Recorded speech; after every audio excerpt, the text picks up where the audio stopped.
Hello,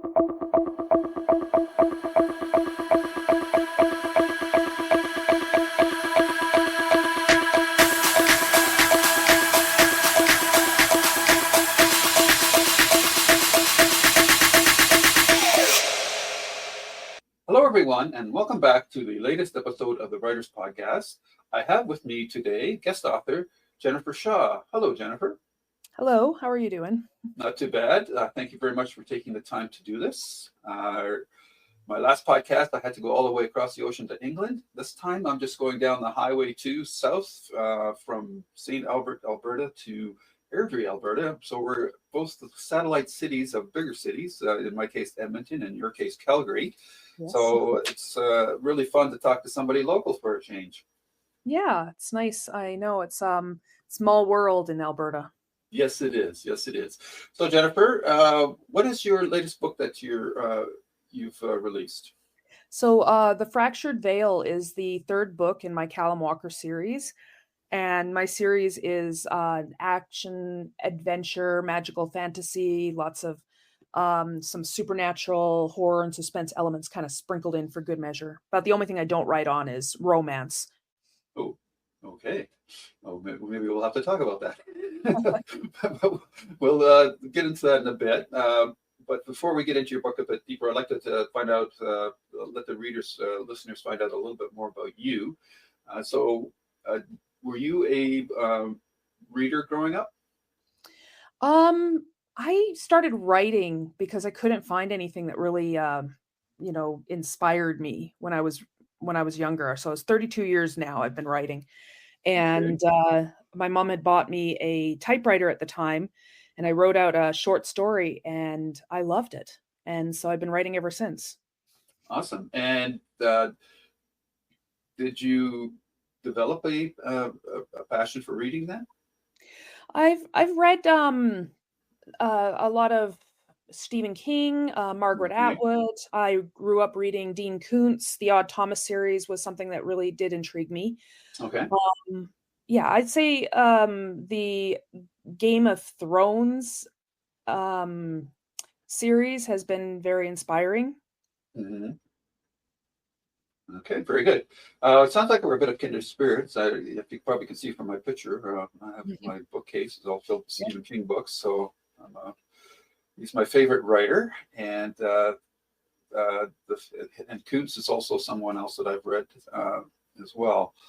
Now, in terms of your training or background, did you take any writing courses in post-secondary education, or is this a totally new venture for you?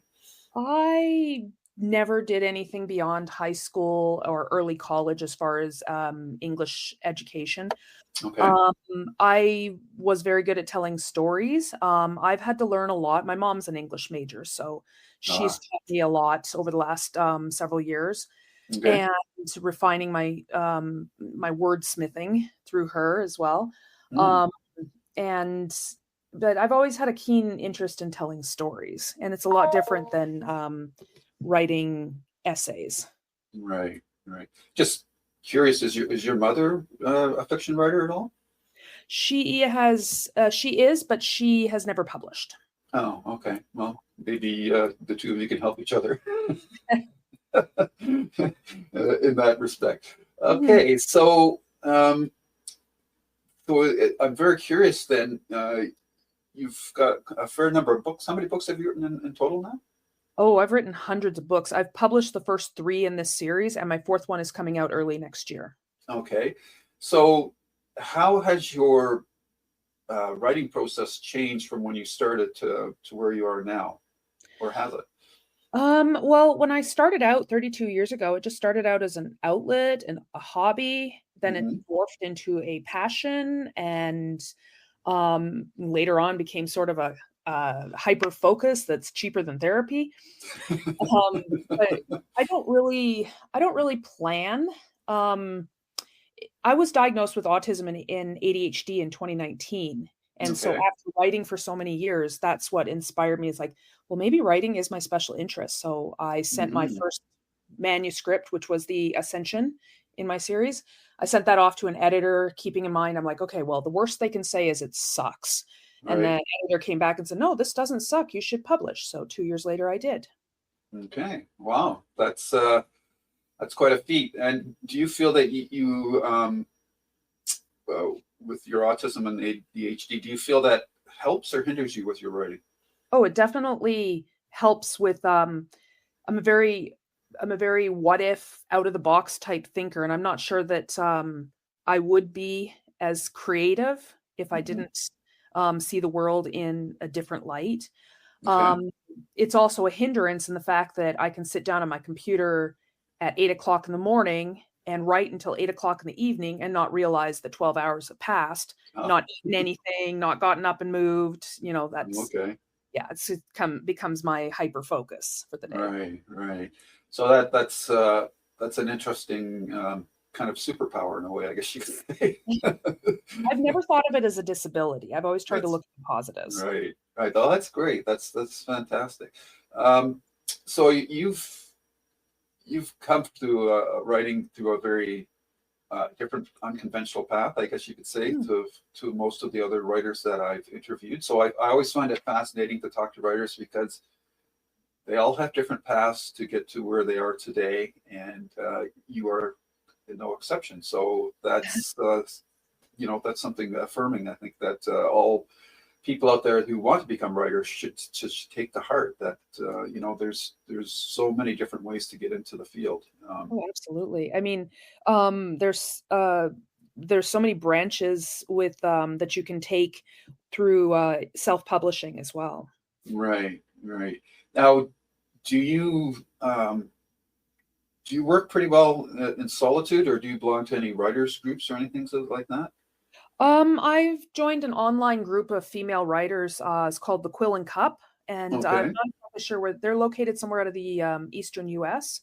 Okay. And it's a group of like female authors that we exchange ideas, beta read.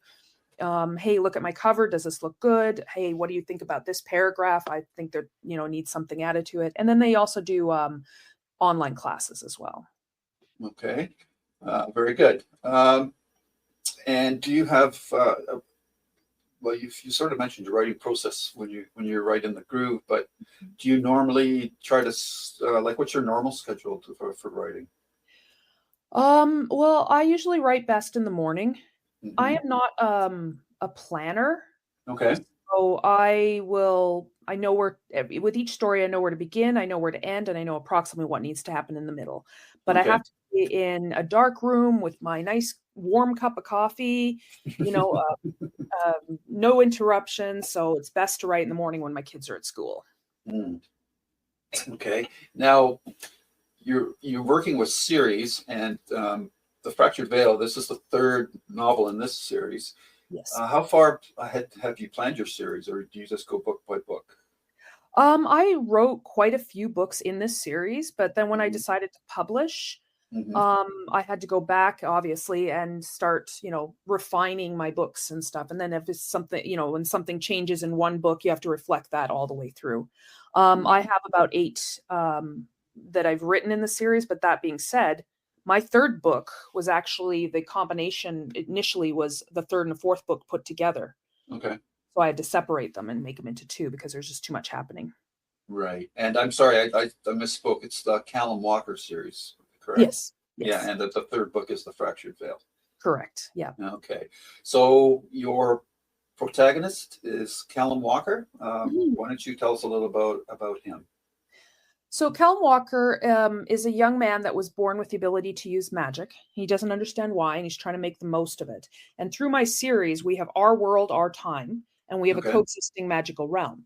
But there's a veil that separates us, and we can't see across this veil because we don't have magic. But these creatures that do can and have, and they've been the source of inspiration for our mythologies. Callum Walker's just trying to make the best of his abilities. He gets caught up in what's going on in the magical realm. And then through the series, we see him trying to figure out who he is, where he belongs, because he's too magic for our world, but too human for this other realm. And then he's got to master these abilities to survive. And I've taken seeds of inspirations for this series from the Merlin stories, Supernatural TV series, and the Game of Thrones, and kind of woven them together. Right. And do you term this urban fantasy, or? That's so our world would be our time, right? But then the Hmm. magical realm is a lot of, for me, magic and a magical realm would be synonymous with medieval times. They Okay. don't need technology, they've got magic.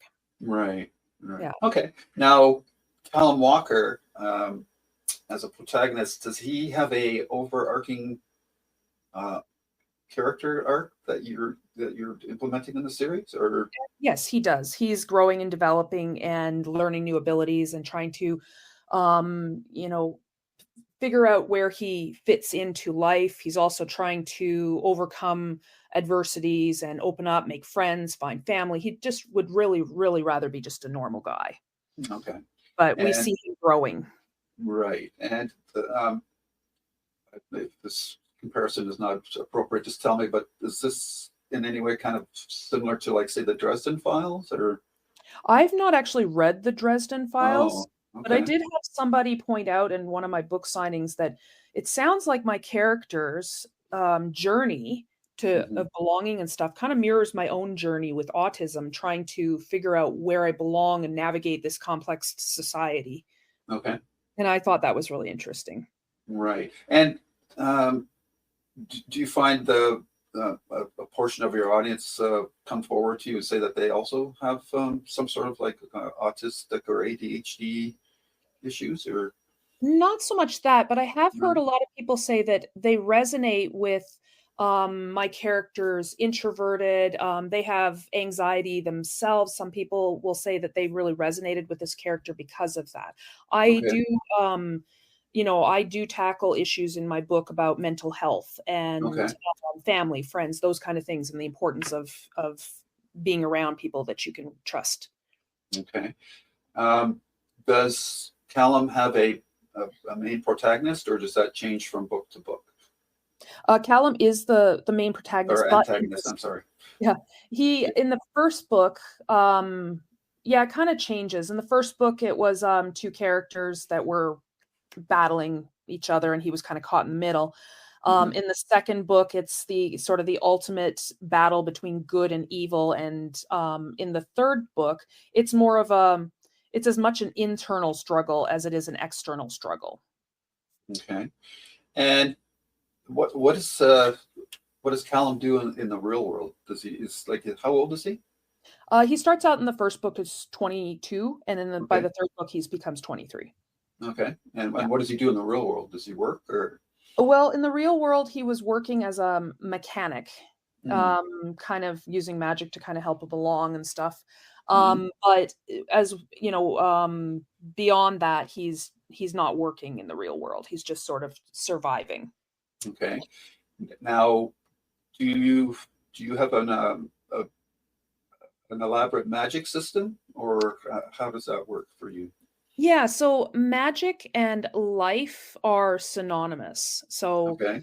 if you go for a run, you're tired because you're using your own strength, you're expending energy from your own body and stuff. So Right. magic, same thing, and the bigger the spell, the more exhausting it can become. Okay.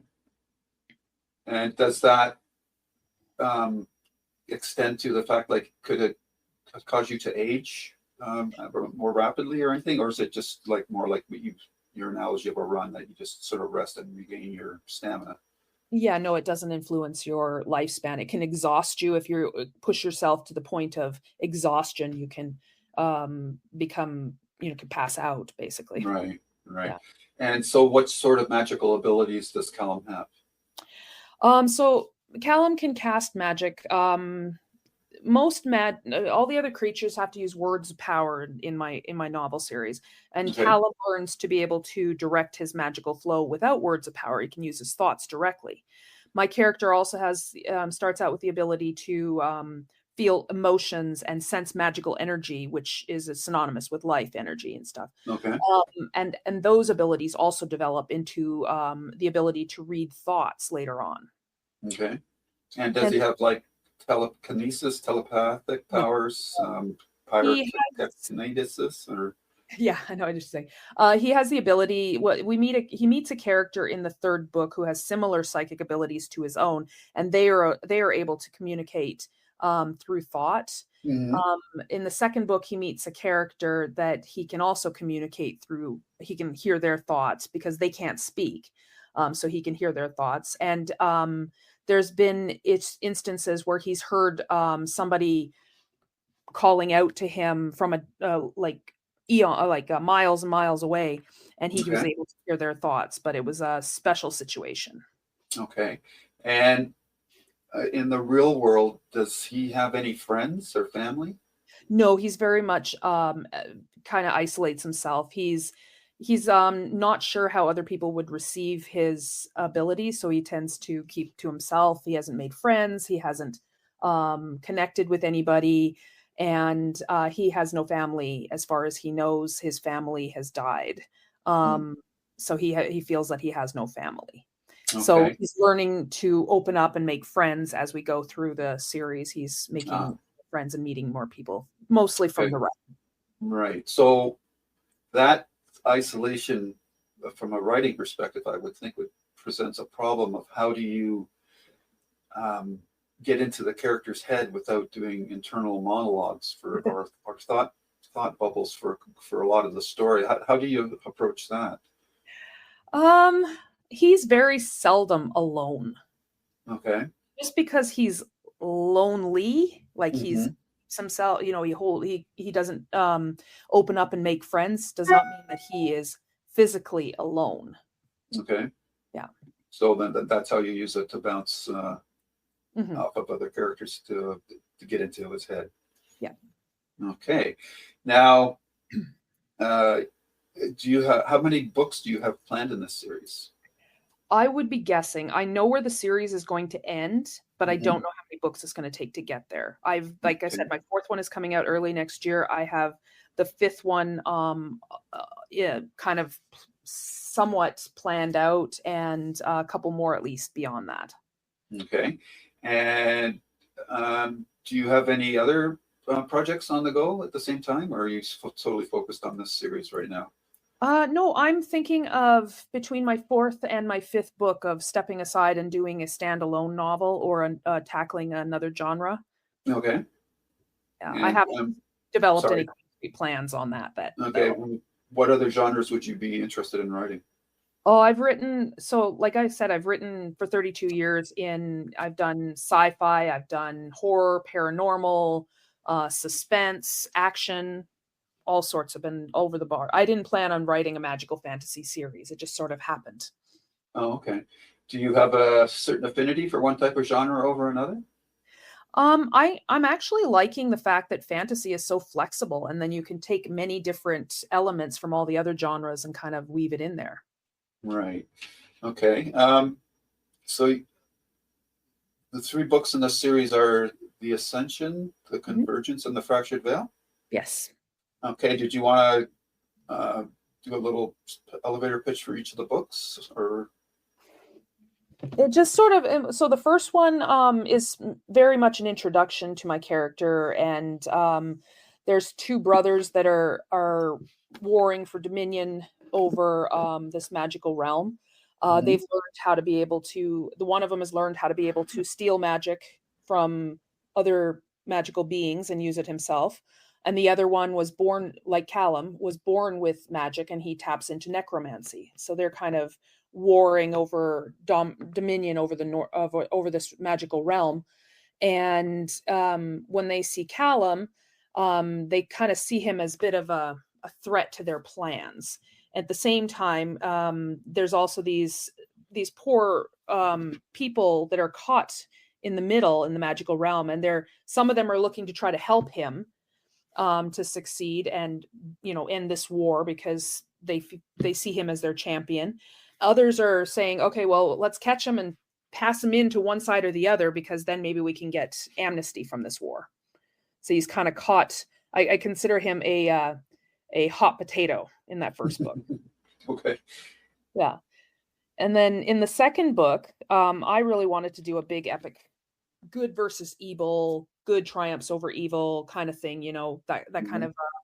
of a trope. And so my character is, for lack of a better word, he's a living vessel or a meat vessel for this entity that has lived within him, which is Thea, the goddess of light. And her counterpart is Omus, the eternal darkness. Okay. And they are intangible deities, and they have to take a host. So Callum becomes the host to this goddess of light, and Omus chooses another host, and they have to converge and meet, and that's where the convergence comes in, right? Okay. Yeah, and then the good obviously has to triumph over the evil, but neither one like they can't destroy each other because we need both Right. elements, right? Right.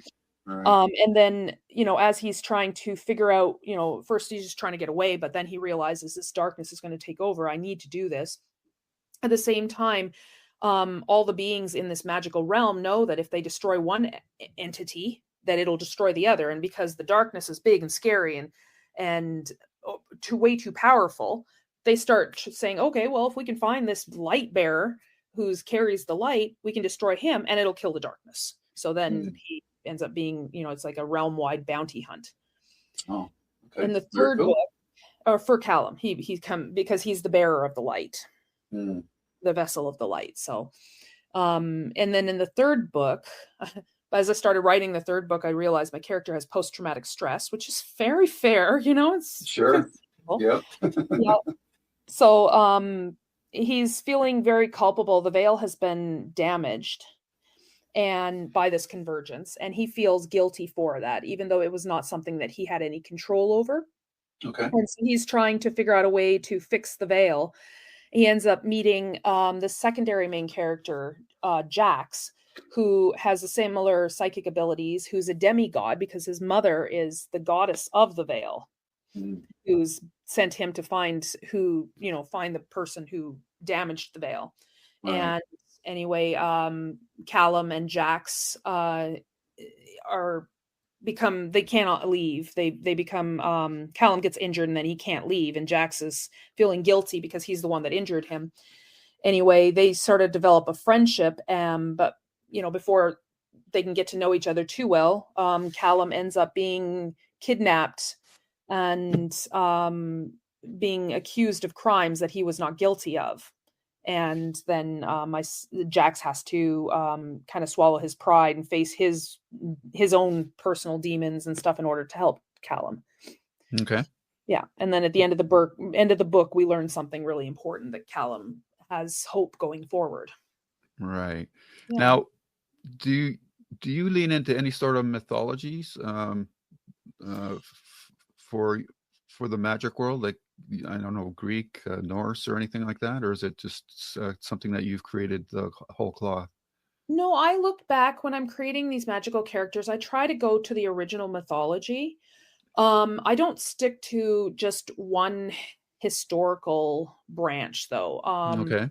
There's my books have, I try to build my fairies, elves, and dwarves up from the original mythologies, but I also have harpies and the fiery goddesses of vengeance and retribution, and I have centaurs, and later on in another series we will see ogres, you have ogres in that one, but we'll see giants as well. So I kind of like to tap into all of them. If they're interesting and make sense, then yeah.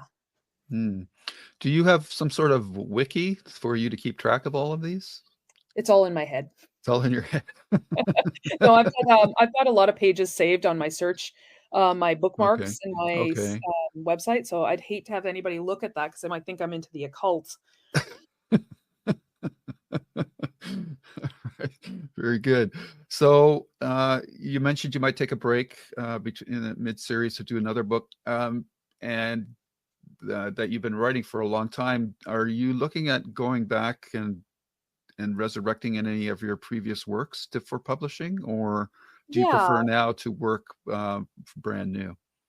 No, I have a lot of ideas and stuff I can look into, or if something sparks or inspires me and stuff, I can go in that direction, or I can, I was even thinking of doing something that's related to the world that I've created with the Callum Walker series. Okay. Very cool. I think that's all the questions I got. Is there anything else you'd like to mention that hasn't come up during the course of our chat? Like I mentioned earlier, the only thing I don't write is romance. Mm-hmm. And that's one of the reasons why I started writing, is because I just wanted a good action adventure that's not, full of spicy bedroom scenes and such. And so I make sure that people know this is not a spicy romance fantasy. This is an action adventure fantasy. I'm very ADHD. I like lots of things happening. And I don't believe anybody has 3 chapters worth of stamina. Very good. That is an interesting decision, though, because romance is the most popular genre in fiction, and usually most major stories do contain some romance element to it. So that's a very interesting decision that you've made. Yeah. And that's not to say that my book doesn't have romance elements in it. In the 4th book that I'm writing, Callum Walker does fall in love. But we don't need spice. Right. Oh, okay. I understand you now. Okay. I thought you were keeping him like a monk or something. No. He falls in love, but we can fade to black in the bedroom. Right. Oh, yeah. For sure. Alrighty. And your books are available at all the usual outlets? They're available there's 11 different Indigo Chapters locations across Alberta that they're available in. Otherwise, they are available on Kobo, and they're available on Kindle through Amazon. The link can be found on my website, www.jmshawauthor.com. Okay. Yeah. Very good. Well, Jennifer, I've really enjoyed talking to you, and I want to again thank you for taking the time out of your busy schedule to talk to me. Thank you very much for having me. You're very welcome. Enjoy the rest of your day. Thank you. Okay, take care now. Bye-bye. Bye.